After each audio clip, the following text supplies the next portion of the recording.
기도 감사합니다. 자, 오늘 선포될 말씀 보도록 하겠습니다. 오늘 말씀은 이사야 9장 1절에서부터 6절 말씀입니다. 이사야 9장 1절에서 6절입니다. 제가 먼저 읽겠습니다. 전에 고통받던 자들에게는 흑암이 없으리로다. 옛적에는 여호와께서 스불론 땅과 납달리 땅이 멸시를 당하게 하셨더니 후에는 해변길과 요단 저쪽 이방의 갈릴리를 영화롭게 하셨느니라.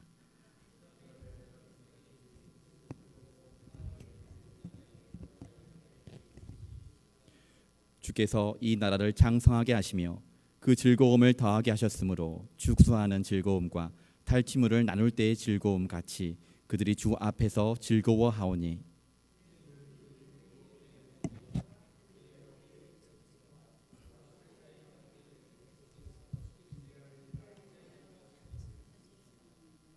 어지러이 싸우는 군인들의 신과 피 묻은 겉옷이 불에 섭같이 살라지리니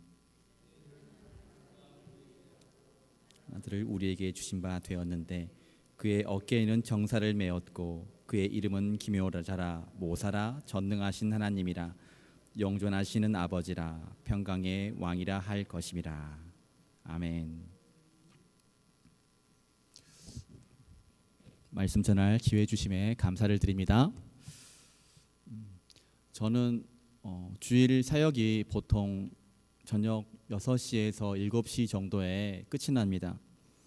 아시다시피 청년부 이제 모임이 있어서 성도님들 다 돌아가시면 그 시간이 되어서야 지하에서 올라옵니다. 이번 주에는 6시 약간 넘어가지고 청년부 모임이 끝났습니다. 그래서 이 지상으로 올라오는데 시간이 잘못되었나 싶었습니다. 보통 그 시간이 되면 캄캄했었는데 그날따라 굉장히 밝은 것이었습니다. 아, 그것을 보고 봄이 되었구나, 해가 길어졌구나 하는 것을 알 수가 있었습니다. 그런데 캄캄할 때에는 교회에 그 시간이 되면 굉장히 오래 있는 것처럼 느껴졌는데 날이 아직 저물지 않고 밝음에 있으니 오늘 내가 열심히 하지 않았나 그런 생각이 들었습니다. 겨울이 되고 새벽 기도를 하면은 나갈 때 많이 어둡지만 봄이 되면 새벽 기도 후에 나가면 날이 밝아옴을 많이 봅니다. 날이 밝으면 아, 이제부터 하루가 시작하는구나 하는 것을 강하게 느낍니다. 이처럼 사람은 어둠 가운데 있으면 움츠러들기 마련인 것 같습니다. 그것은 어둠의 특성이 또한 그렇습니다. 식별이 어려운 이 캄캄함 때문에 본능적으로 가만히 있고자 하는 그런 마음이 생깁니다. 오늘 말씀 속에서 이 캄캄함 속에서 방황하는 인생들의 모습을 함께 나누고자 합니다. 말씀에서 캄캄함 속에서 길을 모르던 백성을 흑암에 행하던 백성이라고 표현을 하였습니다. 어떤 불빛도 없이 자신이 가고 있는 길이 안전한 길인지 불안전한 길인지도 모르고 걸어가도 그것이 길인지 길이 아닌지도 모르는 그런 그들을 오늘 말씀에서는 흑암에 행하던 백성이라고 하였습니다. 이처럼 흑암에 있는 백성이란 뜻은 길을 알지 못하는 상태를 말하며 인생에 답을 얻지 못하는 사람들의 모습을 말합니다. 무엇이라도 보여야 지금 서 있는 곳, 즉 자신의 상태를 파악하여 새로운 돌파구를 찾아 나갈 텐데 그들의 상태를 지금 어떠한 것도 볼 수 없는 흑암의 상태라고 말하였습니다. 어떠한 빛도 없는 완전한 이 암막의 상태가 인생들의 모습이라고 하였습니다. 그런 이유로 흑암 가운데 있는 백성이란 뜻은 절대적으로 긍휼이 필요하며 불쌍한 이들의 모습이 됩니다. 우리가 구원받지 못했을 때의 모습을 보도록 하겠습니다. 아니, 세상의 모습을 먼저 보도록 하겠습니다. 역사적으로 세상을 본다면 이 역사 속에서 많은 사상이나 이데올로기가 생겨나 인간사에 어떠한 답을 주고자 하는 시도들이 참 많았습니다. 어두운 세상에서 여러 정치 제도와 이데올로기로 인간의 직면한 문제들을 해결할 수 있다라고 하였습니다. 민주주의, 자본주의, 사회주의, 공산주의가 그러하였습니다. 이런 사상과 제도 속에서 인간은 인간다운 삶을 영위할 수 있다라고 주장하고 실천하고자 하는 노력들이 있었습니다. 그러나 지금까지 역사를 통하여 왕정 시대나 이데올로기를 거침을 통하여서 과연 우리도 말하기에 이 땅이 발가전노라고 말할 수 있겠습니까? 물론 일면만 본다면 나아지는 것이 보일 수 있겠지만 조금만 더 넓게 그리고 구체적으로 보면 아무리 애를 써도 그 어둠이 더욱더 지쳐져 있음을 부인할 수가 없습니다. 그럼에도 세상은 오늘도 속습니다. 아직도 그들에게 우리에게 일말의 빛이 남아있어 스스로의 문제를 해결할 수 있노라는 신념이 남아있는 것처럼 보입니다. 그런 이유로 지금도 과학은 발전하고 있으며 첨단의 시대가 되어가고 있습니다. 실제로 과학의 도움으로 삶이 더욱더 효율적이 되었으며 실용적인 삶을 살 수가 있게 되었습니다. 의학의 발달로 더욱더 정교한 수술을 할 수 있게 되었습니다. 그럼 그러한 발달을 통하여서 삶이 더욱더 안락해졌습니까? 과학의 발전을 인하여 여러 스마트 기기들이 유용하게 사용되기 때문에 사람들의 마음이 더 평안해졌습니까? 의학이 발달하여서 암이 줄어들었습니까? 의학이 이상하게도 발달하면 발달할수록 정말 생각지도 못하는 병들이 더 늘어가는 것 같습니다. 그것은 여전히 죽음이라는 것은 우리를 공포로 몰아넣는 한 방편이 되고 있다는 증거입니다. 다른 말로 말씀을 드리면 우리는 아직까지도 죽음을 해결하지 못하고 있음에도 불구하고 언젠간 죽음도 정복할 수 있노라고 그러한 신념을 가지고 있는 모습이 세상의 모습입니다. 현실은 분명히 더 악해져 가고 더 힘들어져 가는데 사람들은 더 좋아지겠지라는 헛된 기대를 하고 있습니다. 더 발전을 하면 좋아질 것이다. 바로 거기에서 세상이 갖고 있는 착각이 들어 있습니다. 그것은 그들이 지금 흑암이란 사실을 알지 못하고 있는 것입니다. 애를 쓰면 쓸수록 빛이 아닌 어둠만이 짙어지고 있는데도 불구하고 그 흑암을 인정하지 않고 있습니다. 우리가 볼 때 그러한 모습들이 참 안타깝지 않으십니까? 우리가 세상이 노력하면 빈곤도 불의도 폭력도 악도 정복할 수 있다라고 세상은 그렇게 이야기합니다.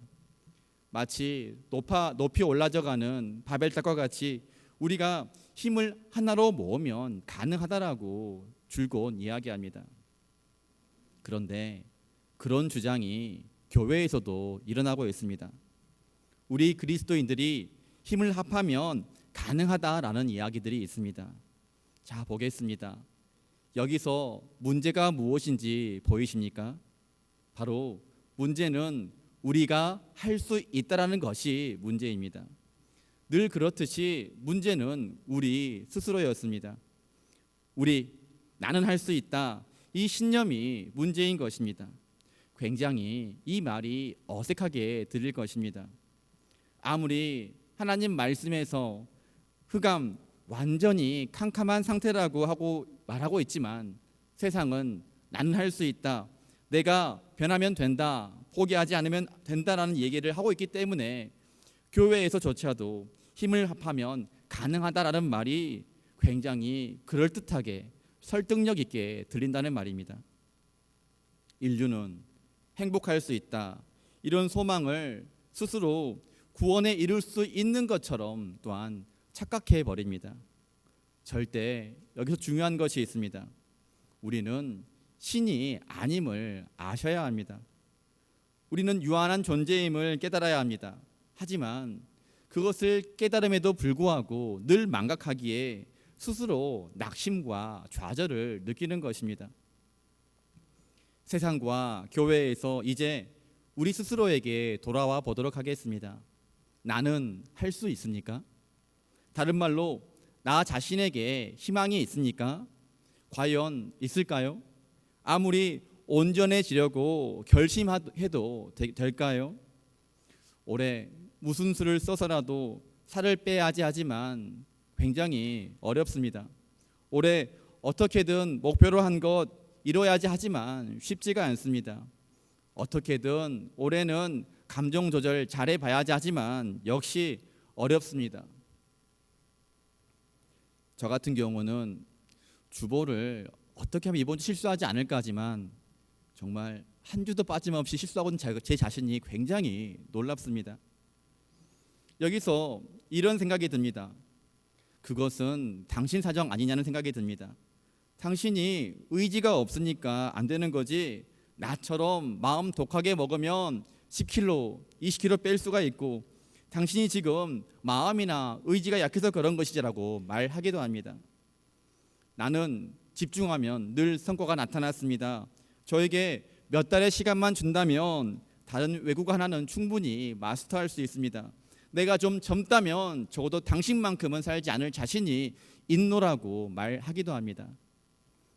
왜 나는 되는데 당신은 안 되며 왜 못합니까? 라고 말할 수 있습니다.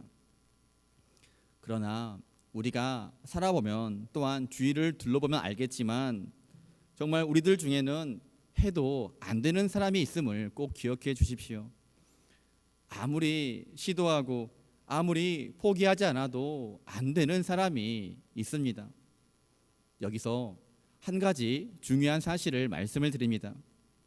우리 중에는 노력하고 집중해서 되는 사람이 있고 해도 안 되는 사람이 있지만 그 안 되고 안 되고의 기준을 하나님으로 두어 보겠습니다. 하나님께서 기준이 되고 구원을 기준에 둔다면 비록 다른 이가 되는 일이 있다고 하더라도 실은 속고 있는 것입니다. 그것은 어느 누구도 안 된다는 사실에 대하여 속고 있다는 말입니다. 우리 중에 흑암을 스스로 벗어난 사람은 한 명도 없습니다. 어떠한 길도 보이지 않고 캄캄한 완전함 속에서 흑암 바깥에 있는 사람은 한 명도 없습니다. 이것이 우리의 모습이요, 우리의 상황이었습니다. 그런 흑암이 가득 찬 상황 속에서 불구하고 그러면 하늘을 보아야 할 텐데 그런 캄캄함 속에서도 땅을 굽어보는 것은 이유가 무엇일까요? 역사를 통하여 그렇게 지긋지긋하게 반복되는 역사를 통하여서 안 된다는 사실을 확인하고 경험했음에도 불구하고 세상은 캄캄한 흑암임을 인정하고서도 또 여전히 속아버립니다.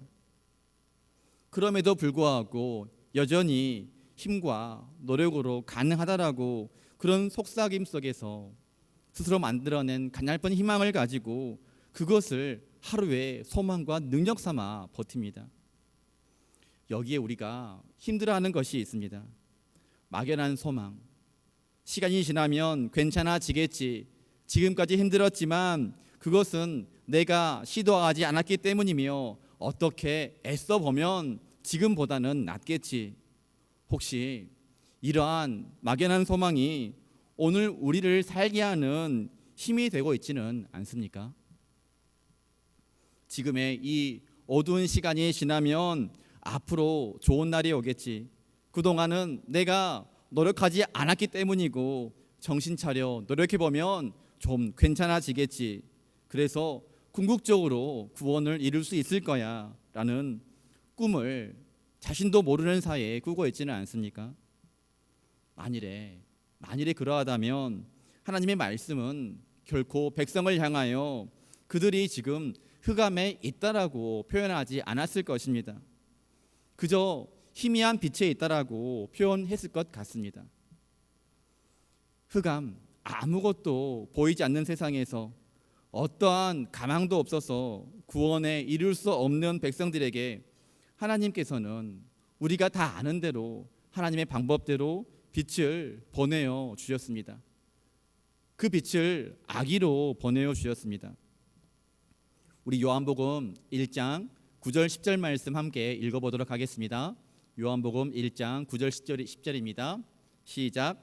참빛 곧 세상에 와서 각 사람에게 비추는 빛이 있었나니 그가 세상에 계셨으며 세상은 그로 말미암아 지은 바 되었으되 세상이 그를 알지 못하였고. 흑암에 빛으로 오신 이가 있었는데 그분은 아기 예수님이셨습니다. 흑암과 같은 세상, 이 세상이 어둡다는 말은 뜻은 세상이 악과 고난으로 가득 차 있다는 말입니다. 인간으로서는 어떠한 것도 할 수 없는 악이 가득하고 고통이 가득한 땅에 빛이신 예수님께서 아기로 백성들에게 오셨습니다. 예수님께서 이 땅에 오실 때조차도 그 땅의 상황은 결코 평안한 상황이 아니었습니다. 우리가 알다시피 예수님께서 오셨을 때 헤롯 대왕을 통하여 또래 아기들의 죽음이 있었습니다. 그리스도가 오시자마자 그 땅에는 폭력이 있었고 불의가 있었으며 권력 남용이 있었습니다. 그곳에서조차도 압제당하는 난민이 있었고 한없는 슬픔이 있었습니다.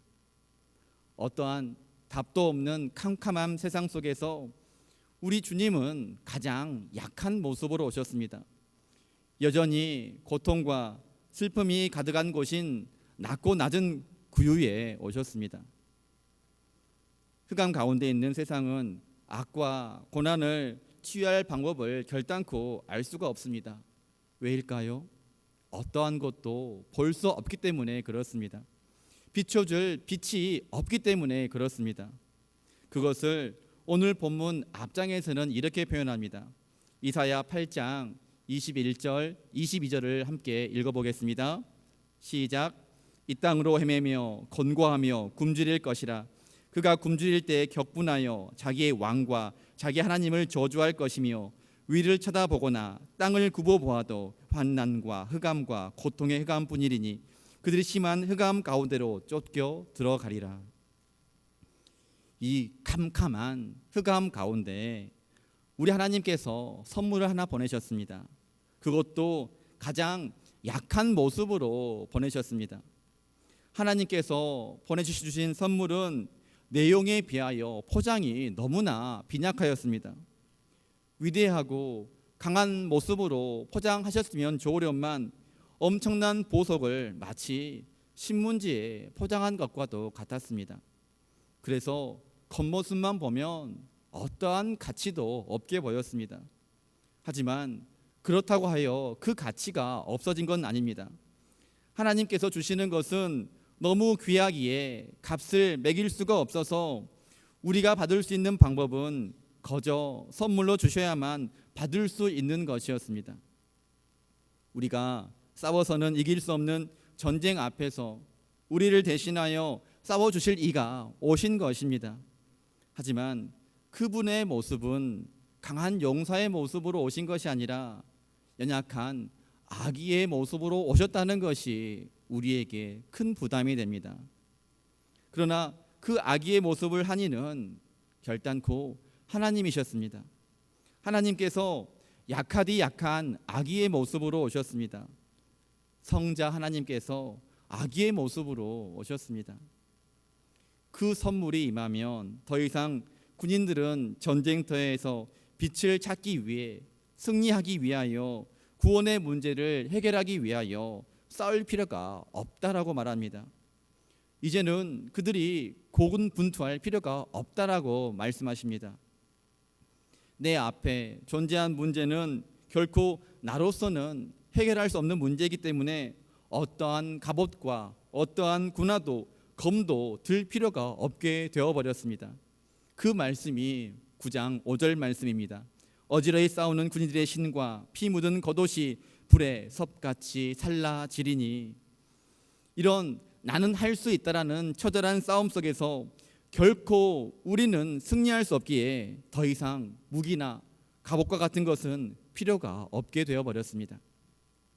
군화와 갑옷은 더 이상 필요가 없어서 헝겊처럼 불에 살라져 버려도 괜찮다는 말입니다. 그 이유는 이것입니다. 누가 나 대신 싸워주기 때문에 그렇습니다. 더 이상 나 대신 누군가 싸워주기 때문에 전쟁에 참여할 필요가 없다는 말입니다. 바로 그분이 아기의 모습으로 오신 예수님이십니다. 용사나 장군이나 어른의 모습으로 오셨으면 얼마나 좋았을까요? 그러나 그분은 아기로 오셨습니다.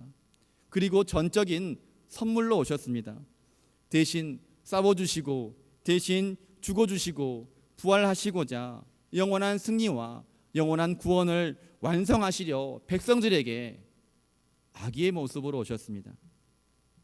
자, 그러면 우리는 이 예수님을 선물로 받으면 됩니다. 그 절대적인 흑암 속에서 벗어날 수 있는 길은 유일한 길입니다. 바로 그 아기를 선물로 받으면 됩니다. 엄청난 전쟁과 같은 삶에서 물어보겠습니다. 그 아기를 선물로 받으실 수 있으시겠습니까? 저는 사실 이 질문 앞에서 큰 부담감을 느꼈습니다. 왜 그럴까요?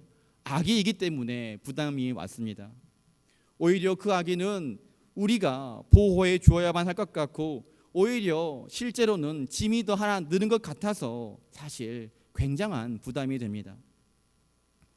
그 말씀이 오늘 말씀입니다. 한 아기가 우리에게서 낳고 여기에 한 아들을 우리에게 주신 바 되었다라고 말씀하십니다. 비록 이 흑암에 빛이 아기와 같은 약한 모습으로 오셨지만 그 빛은 우리에게 주어진 유일한 선물이라는 말입니다. 이 선물을 받지 않고서는 결코 이 흑암을 벗어날 수가 없습니다. 이 은혜의 선물을 받아야만 기꺼이 내 것이 될 수가 있는 것입니다. 그래서 받으셔야 합니다. 받아야만 합니다. 이 아기가 보기에는 비록 연약한 모습이지만 나를 대신하여 싸우실 빛 되시기 때문에 그러합니다. 이 아기로 인하여 내가 나음을 받기 때문에 받으셔야 합니다. 이사야 53장 5절에서 그가 찔림은 우리의 허물 때문이요 그가 상함은 우리의 죄악 때문이라. 그가 징계를 받음으로 우리는 평화를 누리고 그가 채찍에 맞음으로 우리가 나음을 받았도다. 백성들에게 우리들에게 주어진 이 유일한 해결책, 빛 되시고 선물 되시는 아기가 백성들에게 믿어지지 않을까봐, 인정받지 못할까봐 오늘 말씀에서는 이 아기에 대하여 부연 설명을 하고 있습니다. 그의 이름은 기묘자라, 모사라, 전능하신 하나님이라, 영존하신 아버지라, 평강의 왕이라 할 것임이라. 성도 여러분, 보기에 연약한 아기와 같지만 그 이름을 기묘자라, 모사라, 전능하신 하나님이라, 영존하시는 아버지시라, 평강의 왕이라고 하셨습니다. 이 말이 무슨 말이겠습니까? 이 아기가 하나님이시라는 말입니다. 눈으로 보면 인간들 중에서도 가장 연약한 인간의 모습으로 오셨지만 그분은 분명히 하나님이라고 오늘 말씀이 증거하고 있습니다. 하나님께서 가장 낮고 낮은 모습으로 오셨다고 말하고 계십니다. 가장 낮고 낮은 모습으로 오셔서 그 하나님을 모사라 칭하였습니다. 모사란 카운슬러라는 뜻입니다. 왜 이 선물이신 아기를 하나님이라 하면서 또한 모사라 하였을까라는 의문이 생깁니다. 가장 낮은 곳으로 오셔서 오늘 우리가 겪는 모든 일들을 하나님께서 인간의 모습으로 오셔서, 그것도 아기의 모습으로 오셔서 다 경험하셨기 때문에 어떠한 상황 속에서도 우리를 이해하시고 상담하실 수 있다는 말입니다. 모두 경험하셨기 때문에 굳이 표현하지 않아도, 굳이 모든 것들을 다 털어놓지 않아도 이미 다 알고 계신다는 말씀입니다. 하나님이 인간으로 오셔서, 아기로 오셔서 하나님이 구유에 누우셔도 보셨고, 하나님이 인간으로 오셔서 친구에게 버림도 받아보셨고, 하나님이 나와 같은 약한 모습으로 오셔서 고문도 당해보셨고, 그렇게 죽어도 보셨습니다.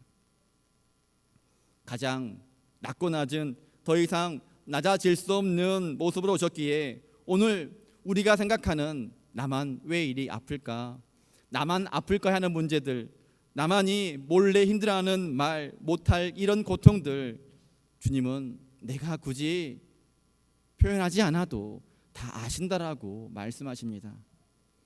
우리의 눈빛만 보아도 주님은 다 경험해 보셨기 때문에 내가 안다라고 말씀하고 계시는 것입니다. 내가 겪은 것들을, 모든 것들을 다 아시는 분이 우리 하나님이십니다.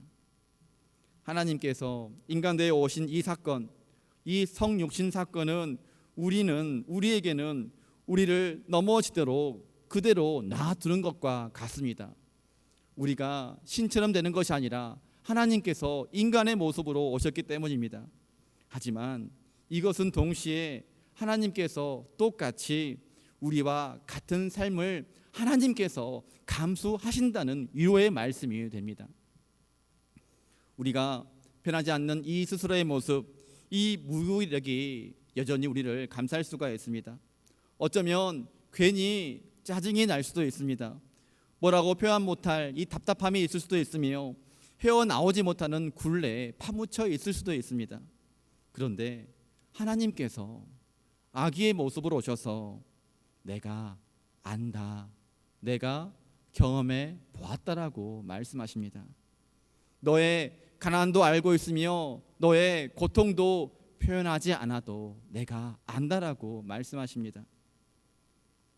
흑암 속에서 아무것도 할 수 없고 오직 절망과 영벌만 남아있는 우리의 삶, 그리고 이런 우리들을 사랑하심으로 우리의 고통까지 우리 예수님은 그 아픔까지도 가치 있게 여기신 것입니다.